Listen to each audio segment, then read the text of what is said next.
Assalamualaikum warahmatullahi wabarakatuh. Kembali ke teropong Wak Lebay. Awas, tangkap iblis. Ya ayyuhalladzina amanu atii'u Allah wa atii'ur rasul.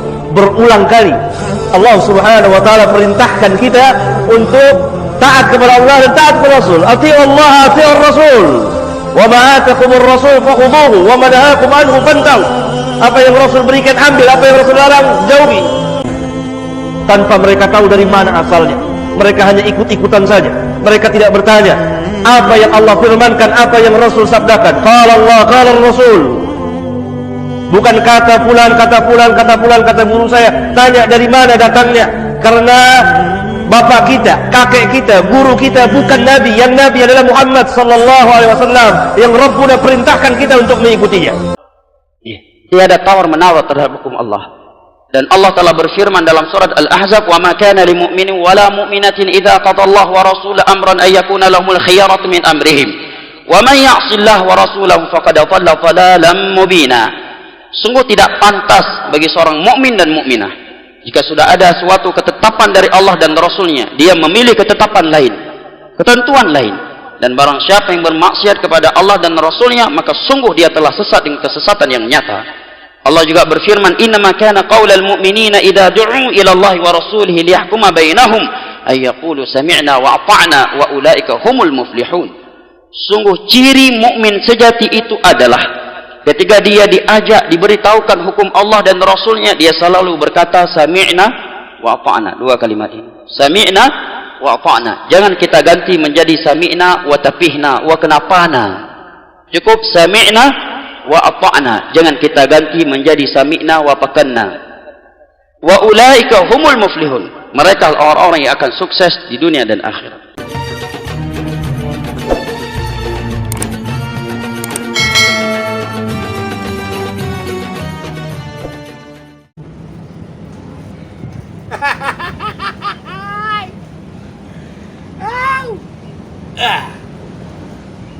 Alhamdulillahirabbil alamin. Bismillahirrahmanirrahim. Allahumma sholli ala Muhammad wa ala ali Muhammad. Apa kabar kalian semua, saudara-saudaraku, keluarga besar Teropong Wak Lebay? Insyaallah kalian dalam keadaan sehat walafiat.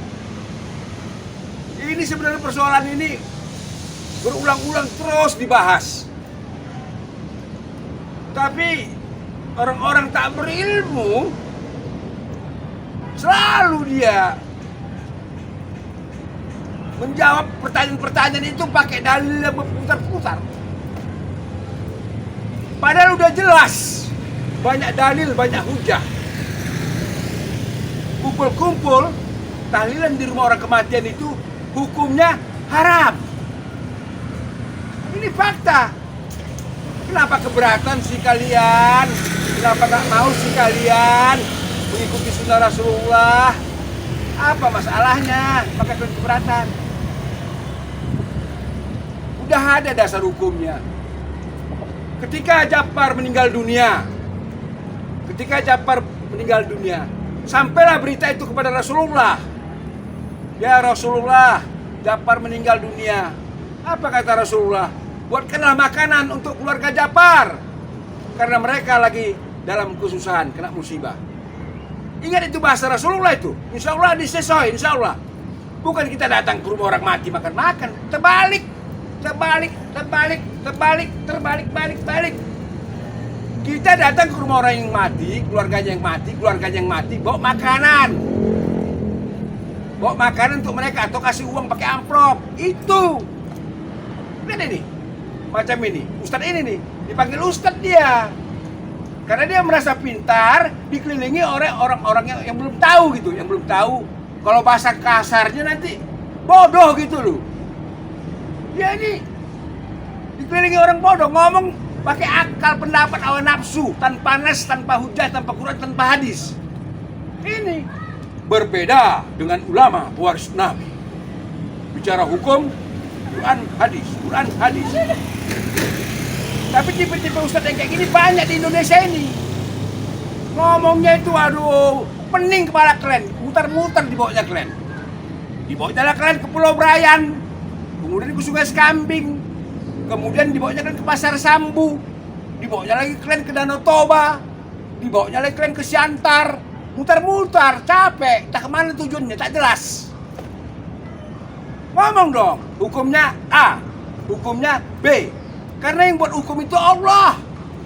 Kemudian dia naksir-naksirkan Al-Quran, nafsir-nafsirkan Al-Quran untuk membenarkan perbuatan yang salah. Kok bicara tafsir, para sahabat Nabi ahli tafsir. Insya Allah.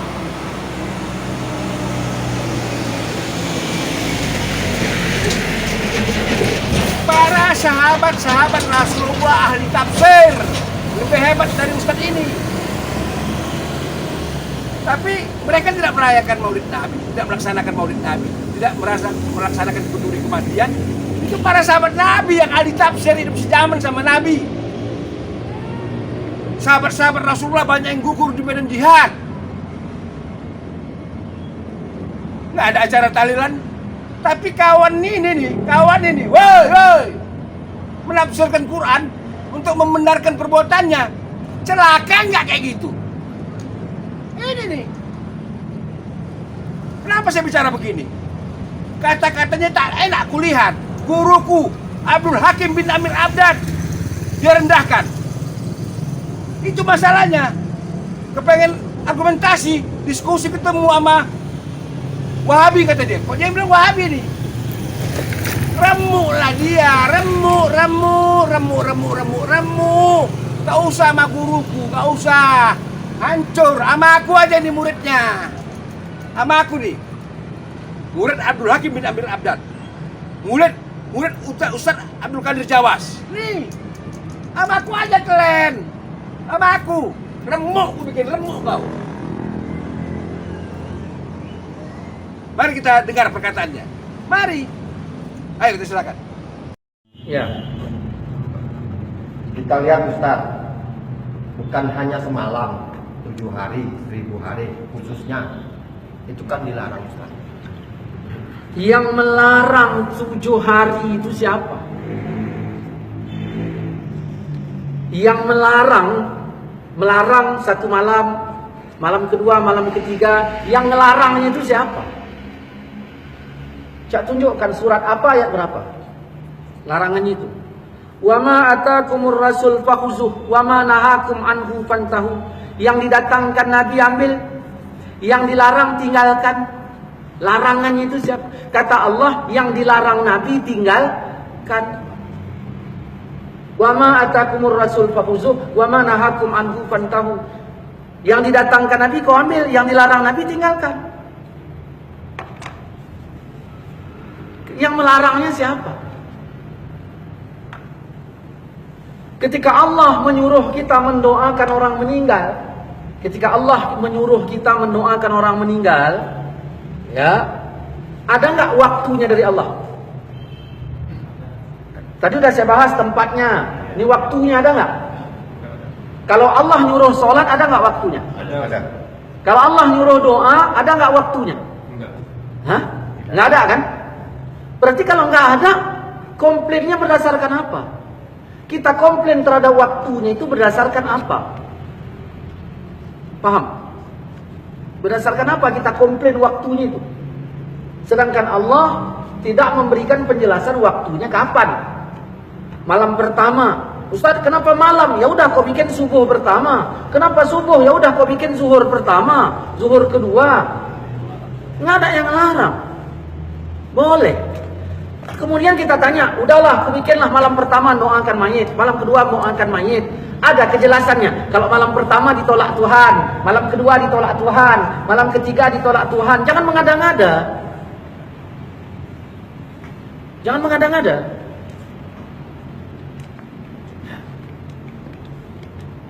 Yang kita sayangkan, begitu fatwa ini dihapus, berapa banyak mayit yang meninggal. Ya, orang yang meninggal tidak didoakan oleh orang sekampung, padahal haknya itu ada.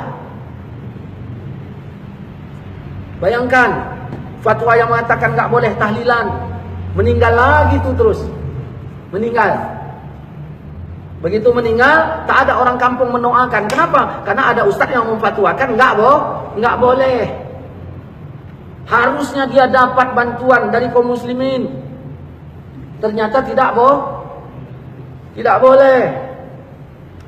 Dan perlu dipahami bahwa malam nujuh hari itu disebutkan oleh di dalam kitab Hawilil Fatawi jilid yang kedua halaman 178. Itu sahabat yang melakukannya sampai abad ke-9. Sudah saya sebutkan kitabnya tadi. Kita bilang mau budaya Hindu. Kita bilang itu budaya Hindu. Hindu nujuh hari. Sekarang kalau mau dibicara fair ya, kita lihat kemari. Man tashabbaha biqaumin fahuwa minhum. Siapa yang menyerupai satu kaum itu bagiannya. Saya tanya, Hindu nikah enggak? Nikah. Orang kita nikah enggak? Nikah. Sama enggak? Sama. Berarti kita Hindu gitu. Ya, Hindu kita. Hindu pakai minyak wangi enggak? Kita pakai minyak wangi enggak? Berarti siapa yang pakai minyak wangi sama dengan Hindu gitu. Gara-gara salah memahami hadis.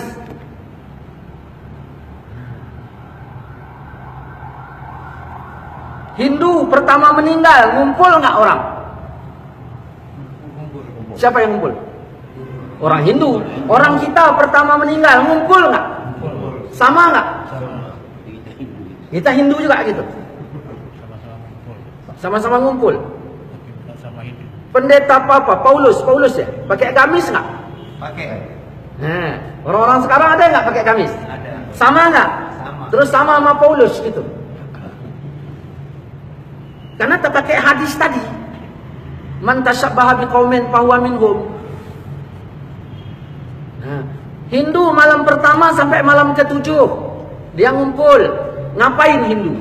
Baca Yasin, tahlilan gitu. La ilaha illallah, la ilaha illallah gitu Hindu. Beda. Enggak. Beda Ustaz. Terus kita tadi sama enggak? Beda. Coba buka Al-Qur'an. Ini ayat ke-18. Ini baca ini. Ininya aja. Judulnya.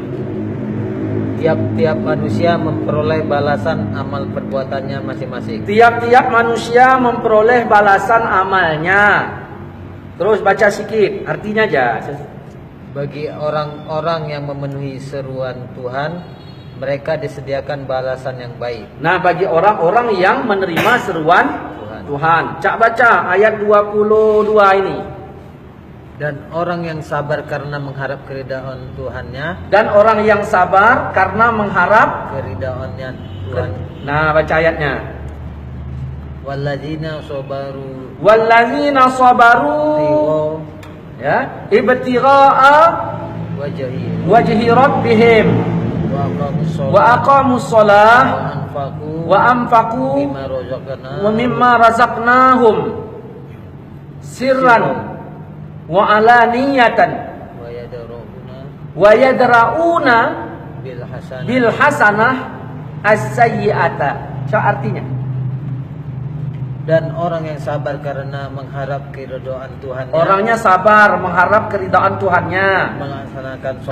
Melaksanakan sholat. Dan menginfakkan sebagian rezeki yang kami berikan kepada mereka. Menginfakkan sebagian rezeki yang kami berikan kepada mereka. Terus sembunyi, baik sembunyi ataupun secara terang-terangan. Terus serta menolak kejahatan dengan kebaikan. Oke, lihat kemari.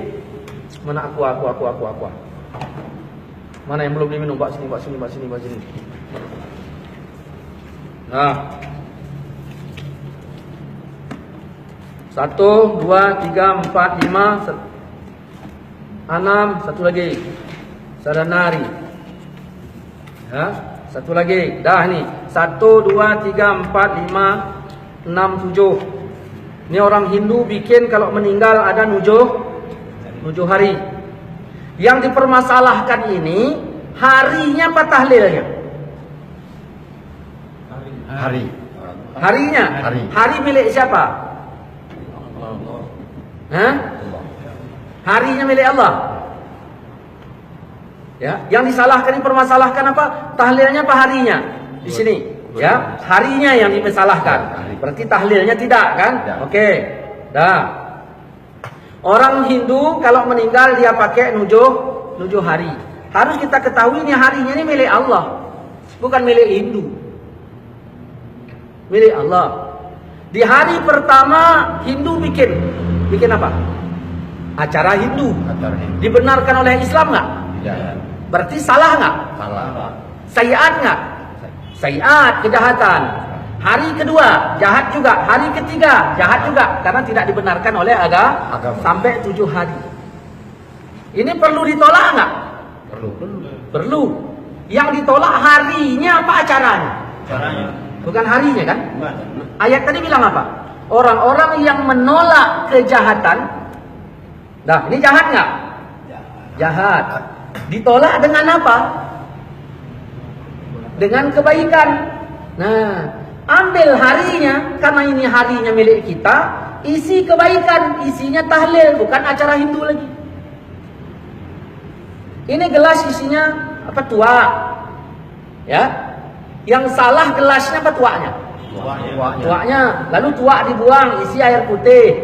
Betul nggak? Isi air putih. Nah, ini kira-kira ini yang dibuang tuanya kah atau sama gelasnya? Dua-duanya. Ada nggak? Dua-duanya, ya kan? Dua-duanya. Nah, buang tuanya. Kenapa? Buang gelasnya. Kenapa? Karena sudah kena tua. Ya udah. Terus meja tuanya buang juga. Iya. Warung tuanya, tanahnya. Kalian lihat kan videonya? Udah kalian dengar kan omongannya? Ambil aqua susun, diputar-putar aqua. Ini bicara hukum tahlilan, boleh atau tidak, halal atau haram. Bukan aqua susun ngomong. Memang bodoh, beragak pintar. Jangan ikuti orang kayak gini. Bodoh, nggak ada ilmunya, nggak ada. Kalian buang-buang waktu, buang-buang umur, ikuti orang kayak gini. Nggak ada ilmunya, nggak ada. Memang pintar, bahasa Arabnya bagus, aku akuin. Tapi ilmunya, substansi ilmu Qurannya, ilmu hadisnya, no, kosong, nonsen.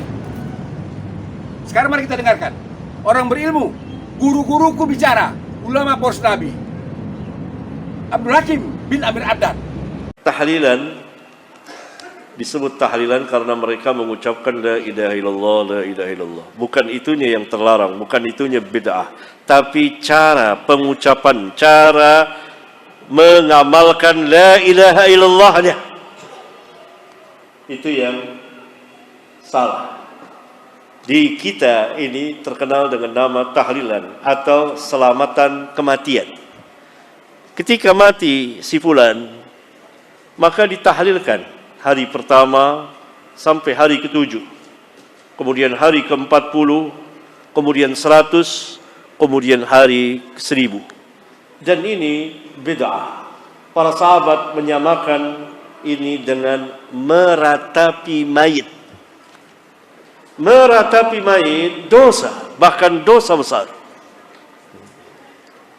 Disamakan, dan ini perbuatan haram. Dengan kesepakatan para ulama, ijma' salaf dan khalaf, tidak ada perselisihan sama sekali. Dari seluruh madzhab mengharamkan tahlilan ini. Tidak ada satupun madhab yang diikuti oleh manusia yang menyandarkan kepada mereka, yang mereka menyandarkan kepada madhab tersebut yang membolehkannya. Semuanya mengharamkan. Saya menulis risalah kecil dengan judul Hukum Tahlilan. Kecil. Saya berusaha untuk menjelaskan keterangan para ulama dari zaman ke zaman, dari berbagai macam madzhab tentang permasalahan tahlilan yang haram ini. Ijma' sahabat, kemudian diijma'kan oleh tabi'in dan seterusnya. Sampai Al-Imam Asy-Syafi'i rahimahullahu ta'ala di kitabnya mengatakan dia membenci, yakni tidak menyukainya, yakni beliau mengharamkan mengikuti guru-guru beliau dari tabi'in, tabi'ut tabi'in, dari tabi'in, dari para sahabat ridwanullah alaihim jami'an. Selamatan kematian tidak ada dalam Islam. Tidak ada mengirim bacaan Al-Quran untuk orang-orang yang telah mati, karena bacaan Al-Quran untuk orang yang hidup, agar hidup hatinya. Hidup hati adalah dengan mengijabahkan Rasulullah sallallahu alaihi wasallam. Dinasihati semampu antum. Kalau tidak, maka antum tinggalkan, tidak diikuti, dan katakan ini bukan bagian dari agama, dan ini adalah terlarang, dan ini adalah haram. Tidak ada seorang pun ulama Islam yang menghalalkannya, membolehkannya. Tidak ada. Apa orang-orang yang tidak melakukan acara selamatan kematian atau tahlilan dikatakan aliran Wahabi? Padahal kalau begitu para sahabat Wahabi, para tabi'in Wahabi, Imam Syafi'i Wahabi, Imam Ahmad Wahabi, Imam Malik Wahabi, Imam Abu Hanifah Wahabi, dan seterusnya. Karena mereka juga tidak tahlilan. Bahkan Imam Syafi'i dengan tegas mengatakan haram tahlilan, dibenci kumpul-kumpul di tempat ahli mayit, hanya kumpul-kumpul saja, tidak upacara tahlilan, tidak upacara makan-makan, tapi hanya kumpul-kumpul. Beliau telah mengharamkannya. Apa kita mau katakan Imam Syafi'i Wahabi? Padahal Imam Syafi'i telah lahir 1000 tahun sebelum Muhammad bin Abdul Wahhab, Syekhul Imam, lahir. Jadi semua yang menuju kepada sunnah Wahabi. Assalamualaikum Ustaz. Waalaikumsalam warahmatullahi wabarakatuh. Saya ingin bertanya Ustaz, bagaimana perayaan Nabi dalam pandangan Islam? Perayaan Nabi macam mana maksudnya? Perayaan Maulid Ustaz, maaf Ustaz. Perayaan Maulid perayaan Maulid Nabi dalam pandangan Islam. dalam pandangan Islam boleh, nggak masalah. Dalam pandangan Islam tapi ya. Nah, dalam pandangan Islam ini kan dalilnya Quran dan hadis. Terus apakah pernah dikerjakan di zaman Nabi Ustaz? Maksudnya perayaan Maulid Nabi ini? Iya Ustaz. Ya kalau kita lihat secara perayaan seperti yang dibuat sekarang ini, ya memang nggak ada. Peringatan Maulid merupakan bid'ah besar dalam Islam. Bukan bid'ah yang dianggap kecil. Dan perkara bid'ah adalah perkara besar. Karena Nabi alaihi salatu wassalam mewanti-wanti kita, memperingati kita, iyyakum wa muhdatsatil umur, awaslah kamu dari perkara yang baru.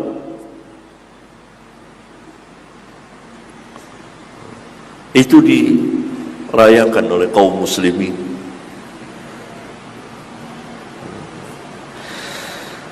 Jelas itu tidak pernah dilakukan oleh sahabat dan tidak pernah ada di dalam Islam selama 3 abad. Baru dimunculkan, diangkat ke permukaan oleh orang-orang zindiq. yang mengatasnamakan juga ahli bait. Jadi Rafidhah ini tempat berkumpulnya kaum zindiq untuk merusak Islam dari dalam. Maka yang pertama kali membuat peringatan Maulid ini orang-orang Syiah Fatimiyah, Syiah yang mengadakan peringatan, berbagai macam peringatan. Ada peringatan Maulid Nabi, ada peringatan Maulid Ali, peringatan Maulid Hasan, Husain, Fatimah. Jadi selama ratusan abad, 300 tahun kurang lebih, nggak pernah ada tuh Maulid dalam Islam. Tidak pernah dikenal oleh para imam kita, tidak pernah dikenal oleh tabi'in, tabi'ut tabi'in, sahabat, nggak pernah.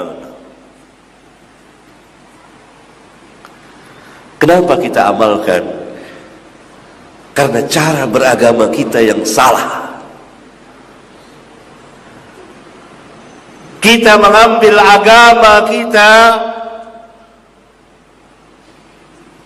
bukan dari Al-Quran dan Sunnah. Kita memahami Al-Quran dan Sunnah tidak mengikuti pemahaman para sahabat ridwanullah alaihim jami'an. Kalian udah menontonnya, kalian udah mendengar kata-katanya. Kelihatan mana yang berilmu, mana yang bodoh. Makanya saudaraku seiman seislam, woi orang Medan, aku bersaudara sama kalian semua. Aku sayang kalian, aku sayang. Maka itu aku ngomong, kalau kalian berguru, kalau kalian mau cari guru, hati-hati. Salah berguru ke neraka kalian. Aku belajar Islam bukan 1 hari 2 hari. Setelah aku dapat pengetahuan, ku bagi sama kalian, wahai saudara-saudaraku yang ada di Medan. Jadikan referensi ini, cari dia, ulama poros Nabi. Aku kasih referensi untuk kalian. Abdul Qadir Jawas, Abdul Hakim bin Amir Abdan, Ustadz Farhan Aceh, Ustadz Jainal Abidin, Ustadz Zulkifli, dan masih banyak lagi kok disebutkan. Banyak. Sama mereka lah kalian cari guru. Sama mereka lah kalian berguru. Insya Allah kalian cerdas. Karena semua ulama pewaris Nabi mengajak kita ke surganya Allah. Berbeda dengan ulama-ulama su, ulama-ulama jahat, membawa kita ke jurang neraka jahanam. Kalian tinggal berpikir dan berpikir. Islam ini agama ilmu. Islam ini agama yang pasti. Islam bukan agama hawa nafsu. Islam bukan agama dongeng. Tapi Islam agama fakta. Fakta. Insya Allah semuanya aku kembalikan kepada kalian. Cuman aku mengajak kalian jangan salah memilih guru. Ya seperti ini tadi nih. Kawan ini. Ngomong tapi tak sampai, buntutnya nggak sampai. Islam ini bukan ngikuti selera, bukan ngikuti pikiran, tapi ngikuti petunjuk. Petunjuk Allah, petunjuk Rasulullah, petunjuk para sahabat, dan petunjuk imam-imam 4 mazhab yang disebut ulama poros Nabi. Dari mazhab Maliki, mazhab Hanafi, mazhab Syafi'i, dan Hambali. Tak ada perintah menganjurkan acara-acara seperti tadi. Wassalamualaikum warahmatullahi wabarakatuh. Alhamdulillahi rabbil alamin.